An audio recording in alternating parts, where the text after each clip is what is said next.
I'm Dr. Suzette Husbands, visionary and founder of Suitable Helps, and I'm here to welcome you to the final part of our 6-part series entitled Everyday Abigails. We have been looking at some women, but not women from the Bible, some suitable help, some just right women who live right here in Barbados. And we have been talking to them about beauty, about humility, about servanthood. We've been talking to them about wisdom. And today we're going to be focusing on one last quality that Abigail demonstrated. We're going to be looking at her in terms of crisis management. To help us understand that and to share, we will be hearing from Stacy Goring, and she will be talking with Maya Daniel, sharing her experience about this whole area of crisis management. I am convinced that you have been blessed, and I know that today is not going to be any different. So make sure you call, not just one friend, call a couple of girlfriends. In fact, get a watch party together and come, relax, and enjoy as we unveil one more Everyday Abigail. Hi, I am Maya Daniel, and with me is Miss Stacy Goring, Senior Health Planning Officer with the Ministry of Health and Wellness. Stacy is a young widow, a mother, and one who definitely loves the Lord. Welcome, Stacy. Thank you. Stacy, tell us about your professional journey. Okay, while at secondary school, I would have enjoyed a number of activities and subjects, but I found myself leaning towards the social sciences. So I developed a love for social studies, and I would have pursued that at the CXC level. After completion of my studies at the Alexandra School, I went on to the Barbados Community College, where I pursued an associate degree in political science and law. Again, the social sciences. Therein lies my interest. After completing that course and getting exposed in terms of the impact of our political and legal system, I felt that was not my calling, so I decided when I applied to university to get a broader perspective, and I applied to do the Bachelor of Science in Sociology. I must tell you that was the best decision of my life. Maya, that area of study captured everything that I needed to understand about the social sciences. And I would have studied courses such as Caribbean social problems, Caribbean policy development, and the particular course that pricked my interest, I did a study in the sociology of health and illness. And that was a very interesting area of study for me. It opened my eyes to understand that health and illness was not just natural or biological, but there were things that we can put in place to prevent and reduce the impact of illness. Things like our social status, our educational level, the role that we play in the household, our gender, all these things had an impact on our health. So that opened my eyes to the areas, and it made me understand that the area that I wanted to go in was health. And that's how I got into health. Wow, so you missed law by a hair, and you would have been with me on the job. Yes, but yes. That's okay, Stacy, that's okay. It takes many to make this world, and you know, it's interesting that your journey would have taken you to the Ministry of Health. Tell me what a typical day is like for you. Okay, typically I will be involved with working with program heads, and we have a number of programs in the Ministry of Health. We have areas like the management of non-communicable diseases, communicable diseases, family health. We also look at the HIV/AIDS program and a number of other programs. So on a daily basis, I would be involved with program heads in terms of we were doing situation analysis, whereby we're looking at the programs and activities under these specific areas. And we're looking pretty much to do a SWOT analysis. We're looking at the strengths, the weaknesses, the opportunities and threats to the program. And basically, once we've completed that process, we then look at what our priority areas would be for action. We identify specific goals, objectives, targets, and then the indicators to tell us when we've reached our goal. That would entail lots of consultation meetings with the relevant ministries and other stakeholders that would be involved in the implementation of the program. And It's a iterative process, so there's a lot of back and forth, a lot of consultation, a lot of review and evaluation to ensure that the plans or the projects are up to standard. Also, that in terms of planning, we also look at project implementation. So my role in that aspect would be to work with the program heads, and I liaise with international organizations in terms of identifying human resources, any technical assistance, and any financial resources we need to implement the program. And lastly, in terms of our actions, there's a process of monitoring and evaluation. So once all the actions that I've mentioned to you have been completed, at the end of the year or the end of that specific program, I usually would work with program heads in terms of reviewing the reports and the evaluation of the program. What were the challenges, what were the weak areas, where we went wrong, and then use that information to inform planning for the next financial year in terms of how we can improve the process. Wow, Stacy, wow. And that's a typical day. That's a typical day. It is. And that's a mouthful. Yes. But I mean, I'm sure that was pre-COVID. No, with COVID, I mean, in our midst now, I am sure that everything must have been multiplied to the nth degree. Yeah. You know, with this pandemic lurking. How have things changed? I mean, you just outlined your usual daily routine. Yeah. You know, how have things changed now in this environment, or how has it intensified, I should say? Well, prior to COVID, we would have normally done our normal planning, but I find with COVID now, everything has just been sped up. So in terms of gathering information, in terms of even the way we communicate, everything has become more efficient. And it's necessary given the situation we are dealing with. You are constantly in meetings all day long, and now the focus is only more on COVID and not on the other program areas, as I would have mentioned. We're still doing work, but all resources now have been placed into the COVID fight. And so it is constant evaluation of information. We are also working with international organizations again. We are working with the UWI in terms of analysis and trends analysis and trying to quickly make decisions based on the information we are getting.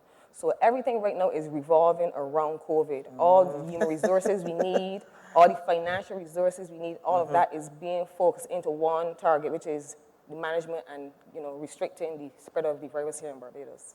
Wow, and I mean, that's quite a hefty plate to have to manage on a daily basis, especially because there's no precedent to follow. This is unprecedented. And so it must be quite stressful. Would you say? Yes. I'm sure it must be quite stressful. Yeah. But, I know that, God is able. And I also know that you are a woman of purpose, and you've been through so much in your life already that I know there's no crisis that you won't be bold enough to face and to take it by the horns and do your best at every juncture. Now, would you say that there are any positives coming out of the whole COVID experience on your job? I mean, apart from all of the stress and all of the drama associated with COVID and, the sad news at times, there must be something positive, Stacy. It must be something that you would say has been beneficial coming out of this and that you would love to see going forward on your job. What would you say? Maya, yes. Pre-COVID, we would go through the normal paces in terms of policy development, decision-making, approval, and then implementation of policy. And that would normally take between 1 to 2 or 3 months, that period. Now with COVID, we are developing policies and protocols within a day, 2 days, 3 days. We are getting them reviewed and approved by cabinet within a week, week and a half. So I would say in terms of the processes, we have become more efficient. Things are being done quickly. There is not a lot of red tape. Every avenue is being opened up for us to get the job done, and that is a one positive, I would say, coming out of this crisis situation. And after the crisis, I would like us to continue in that vein because I can see us getting a lot more done quickly, and at the end of the day, it's all to improve the quality of the healthcare the public of Barbados is receiving. So if we can do that in a more efficient manner, that is beautiful. Oh, that is awesome, because very often you hear complaints about the bureaucracy and, oh my goodness, the endless time it seems to take to get things done. And so I'm sure that is a welcome positive It is. going forward. So we look forward to even more of that. In your daily routine, Stacy, what is it that keeps you going? What fuels you to carry on, to press on, no matter what? Maya, I would say most importantly, constant communication with God. Constant communication. I would say for the first 7 months of this year, I have never communicated with God so much. I mean, it is constant. It is every minute, every second, as we make every decision, it is constant communication. God is the right thing. Help me to do my part. Help me to collect the right information, because at the point it's a crisis, you need information quickly, and obviously there's the room for making error. So it's constant communication with God. That helps me, and understanding also that regardless of what happens, God is in control. I am not saying that I got fearful. I was a bit scared when I was looking at what was happening globally, and that it was here, and how were we going, this small island, going to manage this? And it was, I actually was fearful. But the thing is, I had to realize and concentrate on not letting the fear is a natural emotion, but not letting that overcome my faith in God. So it was that balance daily of seeing with the reality, but trusting God that He can take us through this. So that helped me a lot. And also in terms of when you're dealing with a crisis, it is important that we reach out for help. And I called the pastor, no, I didn't call, I messaged her. I didn't give her all the details. I didn't tell her how scared I was and how, but I asked her for prayer. Just to pray for me and to pray for the ministry that we would make the right decisions. Yes. And after just typing that message, from the time I typed that message, I felt a load was lifted. Yes. Even before the prayer would have gone up, I just felt the load. So I think when we're in a crisis, we need to talk and we need to reach out for help, regardless of where we are.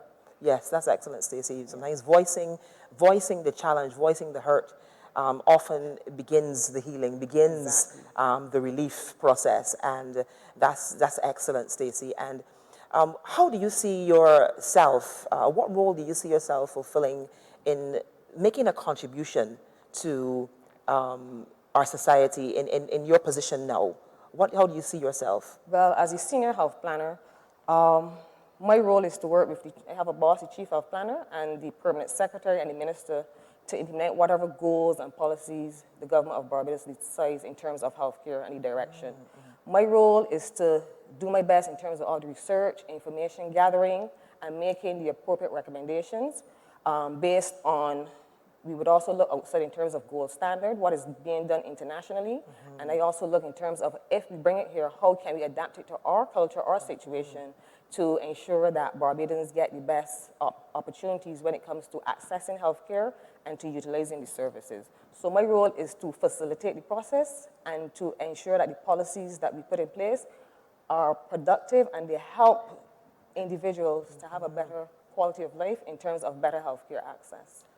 So really, Stacy, you're making a major contribution to my life and to the lives of our viewers, to the lives of Barbadians as a whole. And we can't downplay that at all, Stacy. And even now, I think of men and women in military service on the international scene, and they can't pass anywhere without anybody saying, thank you for your service. You meet them in the airport and somebody says, thank you for your service, sir. Thank you for your service, ma'am. And often they're unsung heroes. They're just, regular Joes doing their thing, But even now, Stacy, I want to take the opportunity to say thank you for your service. And I'm sure all of Barbados will join with me in extending thanks to you, Stacy, for your role in helping to make our lives better and helping to make those often difficult decisions, sometimes even in drafting protocols. I mean, there are protocols that, we still don't like yet, that make us uncomfortable. I'm sure all of you can testify to that. But, we thank you for your contribution, Stacy, to keeping us safe. what is one of the most valuable lessons you would say you've learned through all of this in your job? I would say, you said one, but I'm going to put them together so it counts Yes. as one. I would say leadership and teamwork. In terms of leadership, when you're in a crisis, you need some person out there that is forward-thinking, that rallies the troops together, that inspires, that motivates, that gives you the room to make those decisions and to make them confidently. And I think leadership is very, very critical at this point. Yes. Teamwork is amazing because at the end of the day, none of us has the answer.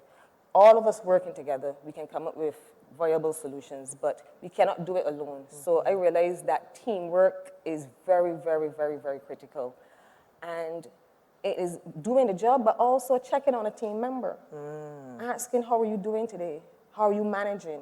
And I find for us, we had a situation at the workplace where we lost one of our team members, and even within the crisis, we had another crisis.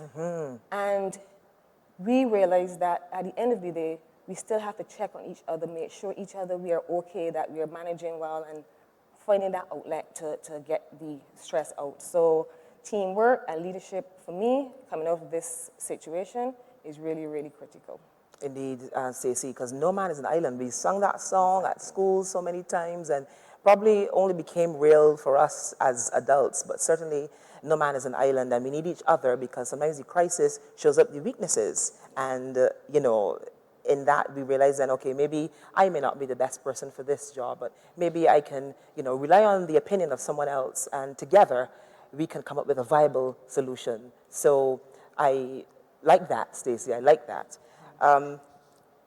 If there's one thing, or two things, or three things that you'd like those watching to take away from this, what would you say, Stacy?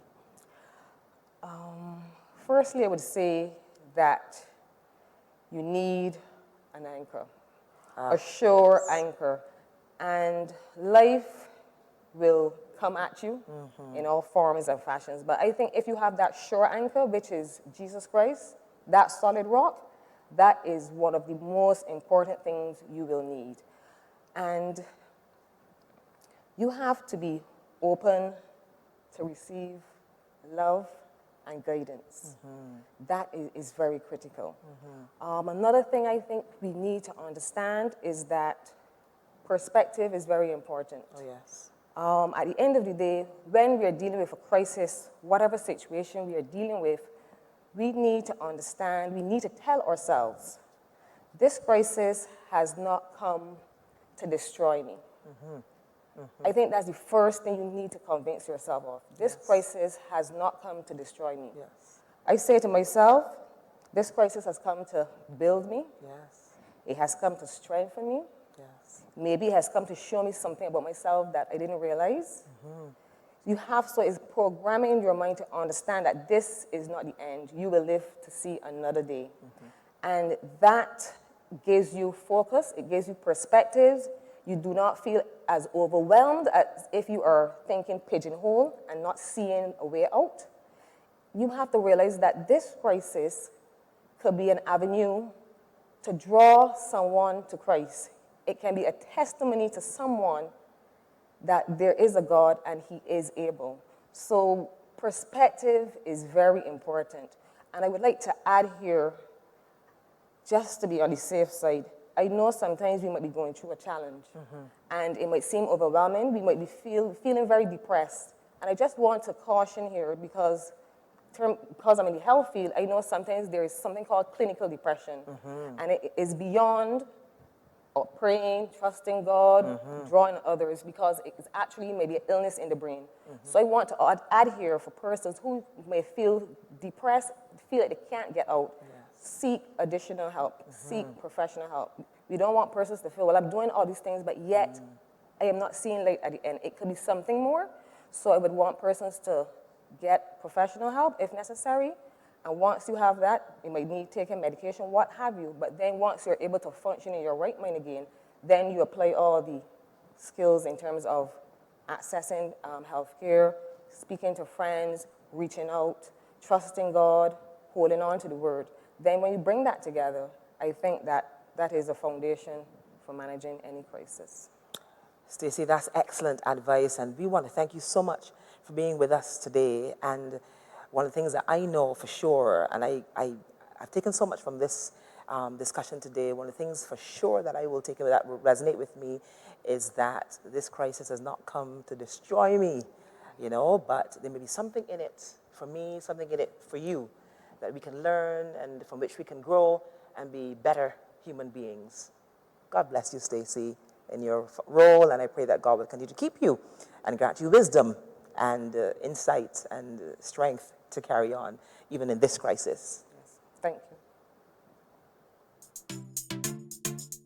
Thank you for watching, and remember, you too are an everyday Abigail.